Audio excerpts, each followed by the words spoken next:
I never thought a simple walk could change everything. My wife left for a party, smiling as she promised she wouldn't be too late. The house fell silent, and I was left alone, unaware that the night had other plans for me.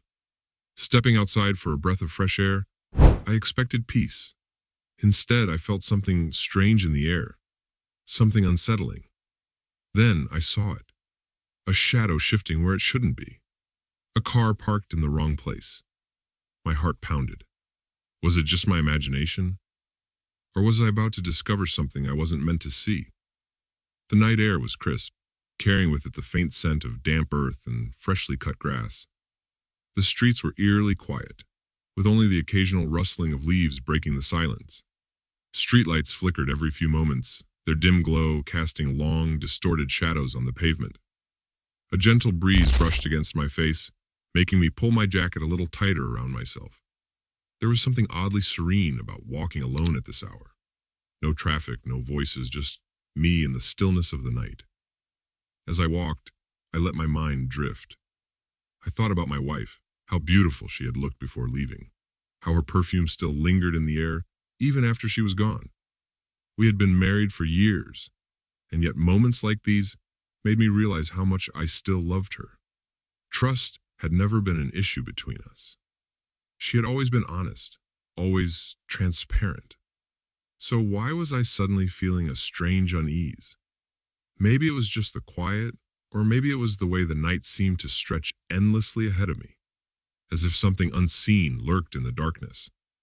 I turned a corner, my footsteps echoing slightly against the empty sidewalks. The houses lining the street were dark, their occupants either fast asleep or lost in the glow of their television screens. Everything appeared normal, and yet a nagging feeling remained in the back of my mind. I tried to shake it off, telling myself it was just the loneliness of the walk playing tricks on me. But then I noticed something. A car parked at the end of the street. At first, there was nothing unusual about it. Plenty of people parked on the street overnight. But as I got closer, I realized the engine was still running, the faint glow of the dashboard lights visible through the windshield. There was no movement inside, no sign of anyone behind the wheel. I slowed my pace, trying not to look too obvious as I passed by. A chill ran down my spine. Maybe someone had just stepped out for a quick errand, or maybe someone was watching. I shook my head, laughing at my own paranoia. I had watched too many late-night crime shows, and now I was imagining things. But as I took a few more steps, a shadow moved in the distance. It was quick, just a flicker against the dimly lit houses, gone before I could fully register what I had seen. My breath hitched slightly, my body instinctively tensing. It could have been anything. A stray cat, a tree branch swaying in the wind. Still, I couldn't shake the feeling that something wasn't right. My peaceful walk had taken an unexpected turn, and for the first time that night, I wasn't sure if I wanted to keep going. But curiosity, or maybe something deeper, urged me forward. I had to find out what was lurking in the shadows. As I continued down the dimly lit street, the unease in my chest deepened. The parked car with its engine idling still lingered in my mind, but I convinced myself it was nothing. I took a deep breath, shaking off the creeping paranoia. Maybe I just needed to clear my head. Maybe I was letting the quiet of the night get to me. But then, just as I turned another corner, I saw something that made my blood run cold. A car door swung open a few feet ahead of me, and a figure stepped out onto the sidewalk. At first, I didn't think much of it. Just another late-night commuter, someone returning home. But as the figure moved under the faint glow of a flickering streetlight, my heart stopped. The posture, the way the hair fell over the shoulder, the shape of the dress. It was all too familiar. It looked exactly like my wife. I instinctively stepped back, pressing myself against the shadowed side of a building. My breathing became shallow as my mind raced. This couldn't be real. She had left for a party at her friend's house, nowhere near here. So why was she stepping out of a car in the middle of a quiet neighborhood? And more importantly, who was driving? I strained my eyes, trying to get a better look. The driver remained in the car, hidden in the darkness. I couldn't make out their face, but I saw the faint glow of a cigarette tip burning in the silence. My wife, or at least the woman who looked exactly like her, leaned into the car window for a moment, speaking in hushed tones. I couldn't hear what was being said, but the conversation seemed familiar, intimate even. A lump formed in my throat. Was I imagining things? Maybe it was just someone who resembled her. Maybe I was letting my mind wander too far into dangerous territory. But then she stepped back, gave a small nod, and turned to walk away. I saw her face. It was her. A wave of confusion crashed over me. What was she doing here? Why wasn't she at the party, like she had told me? Who was in that car? My first instinct was to call her name, to confront her right then and there. But something held me back. A deep, unsettling instinct told me to stay hidden, to observe, instead of acting impulsively. I moved carefully, ducking behind a row of bushes along the sidewalk. From my vantage point, I watched as she glanced around cautiously, as if checking to see if anyone was watching. Then, without hesitation, she hurried toward a nearby house. I had never seen this house before. It wasn't one of her friends' places, at least not any I knew of. My mind raced with possibilities, each one more unsettling than the last. She reached the front door and knocked softly. Within seconds, the door opened, revealing a dimly lit interior. A shadowed figure stood in the doorway, their face obscured. My wife hesitated for just a moment before stepping inside. The door closed behind her, locking me out, not just from the house, but from whatever truth was hiding within. My pulse pounded in my ears. This wasn't just a simple misunderstanding. Something was going on, something she didn't want me to know about, and I was going to find out exactly what it was.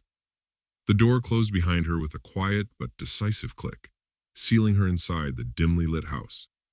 I remained frozen behind the bushes, my breath shallow, my mind an absolute storm. Every rational part of me screamed to walk up to that door, knock, and demand an explanation. But something stopped me. An instinct, a gut feeling that whatever was happening here was not as simple as I wanted to believe. Was I overreacting? Maybe. Maybe she had a perfectly reasonable explanation. Maybe this was a surprise party for someone I didn't know, or maybe she had stopped by for a quick errand. But deep down, I knew something felt wrong. The way she had stepped out of the car, the way she had spoken in hushed tones to the driver, the way she had checked her surroundings before entering, it was all too secretive. I clenched my fists, my mind swinging between paranoia and logic. I had never had a reason to doubt her before. We had always been open with each other. So why now? Why was my heart pounding like this? Was I imagining things, or was my marriage not as perfect as I had convinced myself it was? I took a deep breath, forcing myself to think clearly. If I barged in now, I might regret it. If this truly was nothing, I would look like a jealous fool.